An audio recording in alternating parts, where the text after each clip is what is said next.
السلام علیکم ورحمۃ اللہ وبرکاتہ۔ ایک مسجد ہی کا ایک واقعہ میں سنا رہا ہوں۔ مؤذن صاحب نے اذان دی، مثال کے طور پر ظہر کی اذان یا عصر کی اذان۔ اذان دینے کے بعد جو ہے مؤذن صاحب انتظار کرتے کرتے کرتے 15-20 منٹ یا آدھا گھنٹہ کے بعد دوبارہ مؤذن صاحب نے اذان دے دی۔ ایک مرتبہ اذان ہو گئی، دوسری مرتبہ پھر مؤذن صاحب نے ایسا نہیں کہ دوسری نماز کے لیے بلکہ اسی نماز کے وقت کے اندر 10-15 منٹ کے بعد انہوں نے دوبارہ اذان دے دی۔ جب دوبارہ اذان مؤذن صاحب نے دی، اذان کہا تو پورے محلے کے لوگ پوری بستی کے لوگ جو ہے، پورے محلے کے لوگ، کیا جوان کیا بوڑھا کیا بچہ کیا مرد کیا عورت، سارے لوگ مسجد کے پاس سب لوگ جمع ہو گئے، ہنگامہ کھڑا کر دیا جی، ہلہ چلہ لوگ کرنے لگے۔ مؤذن صاحب باہر نکلے، بھائی کیا بات ہے آپ لوگ ہلہ چلہ کر رہے ہیں؟ اے مؤذن صاحب، آپ کا دماغ خراب ہو گیا ہے؟ آپ پاگل ہو گئے کا؟ آپ دیوانہ ہو گئے کا؟ آپ کو عقل نہیں ہے کا؟ بولے ہوا کیا بھائی، کچھ بتاؤ گی تو صحیح۔ تب انہوں نے کہا کہ آپ کو معلوم نہیں ہے کیا ہوا؟ بولے کیا ہوا؟ وہی تو ہم پوچھنا چاہ رہے کیا ہوا؟ آپ دو مرتبہ اذان دے دیے ہیں، 2 مرتبہ اذان ہوتا ہے؟ 2 مرتبہ اذان ہو گئی ہے۔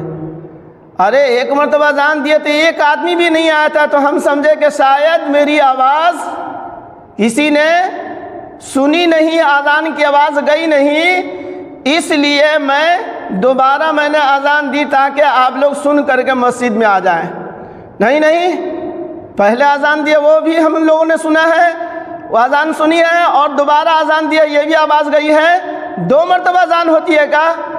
تب انہوں نے کہا کہ اذان تو ایک ہی مرتبہ ہوتی ہے، تو مسئلہ ہم کو بھی معلوم ہے، پڑھے لکھے تو نہیں ہے لیکن اتنا مسئلہ تو معلوم ہے، لیکن اذان کے بعد اذان سن کر کے مسجد میں آنا مسلمانوں کے لیے ضروری ہے۔ کوئی بیمار ہے تو الگ مسئلہ ہے، آندھی طوفان ہے، بارش ہے، پانی ہے، کادو ہے، کیچڑ ہے تو الگ مسئلہ ہے، یعنی عذر ہے، کوئی مجبوری ہے تو الگ مسئلہ ہے، ورنہ صحت مند تندرست آدمی کے لیے مسجد میں آنا ضروری ہے۔ بلکہ حدیث میں کہا گیا ہے بلا عذر، بغیر عذر کے، بغیر جماعت سے اگر آدمی نماز پڑھتا ہے تو اس کی نماز نہیں ہوتی ہے۔ نماز نہ ہونے کا مطلب یہ ہے کہ فرض تو ادا ہو گیا لیکن اس کو نماز پڑھنے کا ثواب نہیں ملے گا، نماز کی جو خیر و برکت ہے، نماز کا جو دنیاوی اور اخروی جو فائدہ ہے وہ فائدہ حاصل نہیں ہوگا۔ اور میں نے سنا اللہ کے رسول صلی اللہ علیہ وسلم کی حدیث ہے، سراسر ظلم ہے، سراسر نفاق ہے، سراسر ظلم ہے، نفاق ہے جو مؤذن کی آواز کو سنے اور مسجد میں نہ آئے۔ اب بتائیے، میں مؤذن ہوں، اذان کہتا ہوں، اذان پڑھتا ہوں، اذان دیتا ہوں، آپ محلے کے لوگ نماز پڑھنے کے لیے نہیں آتے ہیں، بتائیے اللہ کے رسول صلی اللہ علیہ وسلم کے فرمان کے مطابق، اللہ کے رسول صلی اللہ علیہ وسلم کے قول کے مطابق، اللہ کے رسول صلی اللہ علیہ وسلم نے جو کچھ کہا ہے اس کے مطابق آپ لوگ ظالم ہوئے کہ نہیں ہوئے، آپ لوگ منافق ہیں کہ نہیں ہیں، آپ خود فیصلہ کیجئے۔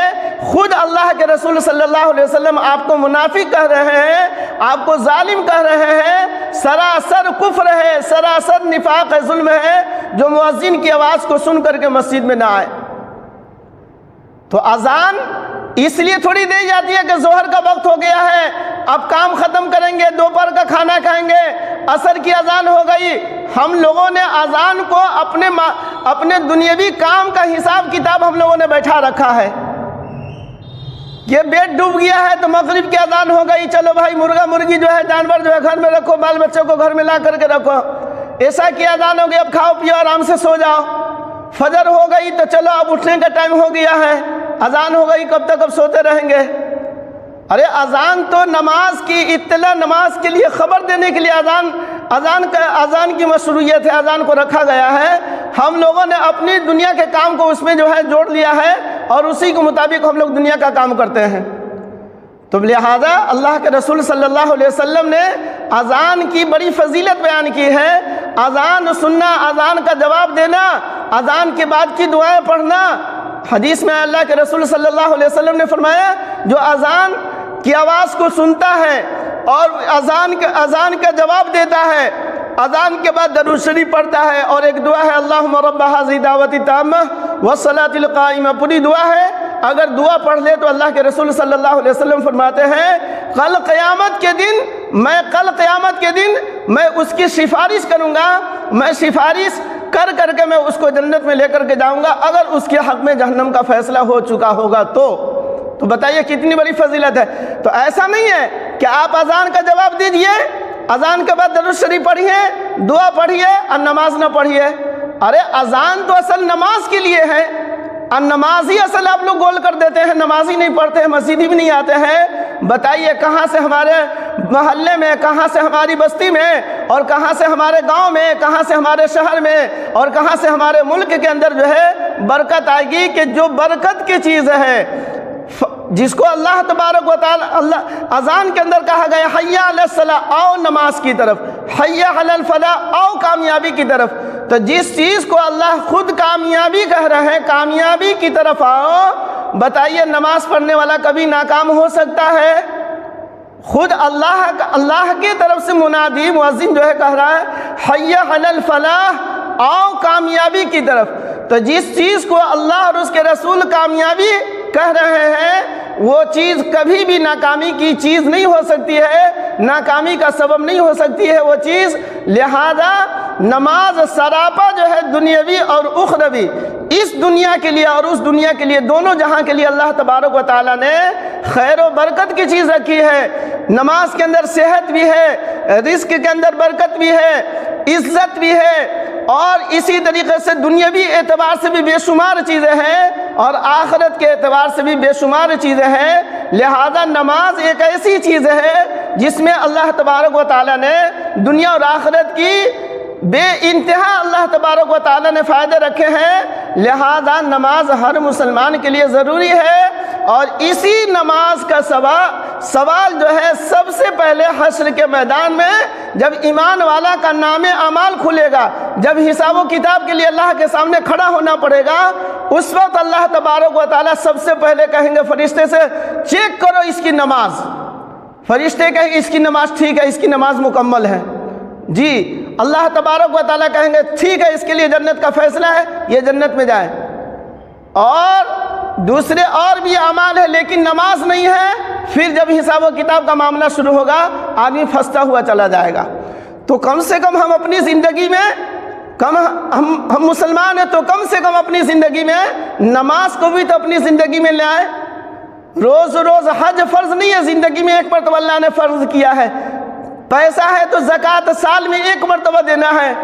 رمضان ہر مہینے میں تھوڑی آتا ہے، سال میں 12 مہینے رمضان تھوڑی ہے، سال میں ایک مرتبہ رمضان کا مہینہ آئے گا۔ لیکن نماز جو ہے روزانہ 5 وقت اللہ تبارک و تعالیٰ نے ہر مسلمان مرد اور عورت کے اوپر اللہ تبارک و تعالیٰ نے فرض کیا ہے۔ نماز پڑھیے، اللہ تبارک و تعالیٰ دیکھیے اس کے اندر اللہ تبارک و تعالیٰ نے کیا کیا خیر و برکات اللہ تبارک و تعالیٰ نے اس کے اندر جمع کر دیا ہے۔ یہ بات اگر سمجھ میں اگر آتی ہے تو اللہ کے واسطے نماز مت چھوڑیے۔ نماز چھوڑنا اس سے بڑا گناہ مسلمان کے لیے کوئی ہے ہی نہیں، آپ یہ سمجھ لیجئے۔ ایک مسلمان کے لیے نماز چھوڑنے سے بڑھ کر کے کوئی گناہ ہے ہی نہیں، اور آج کا مسلمان نماز چھوڑ دینا جو ہے اتنا ہلکا سمجھ رہا ہے کہ سمجھتا ہے کہ نماز پڑھنا کوئی مسلمان کے لیے کوئی ضروری ہے ہی نہیں۔ کہیے گا تو نہ نماز پڑھنا تو ضروری ہے، نماز تو پڑھنا چاہیے جی، نماز تو مسلمان پر فرض ہے، خالی کہنے سے نہیں ہوگا، پڑھنے سے ہوگا جی۔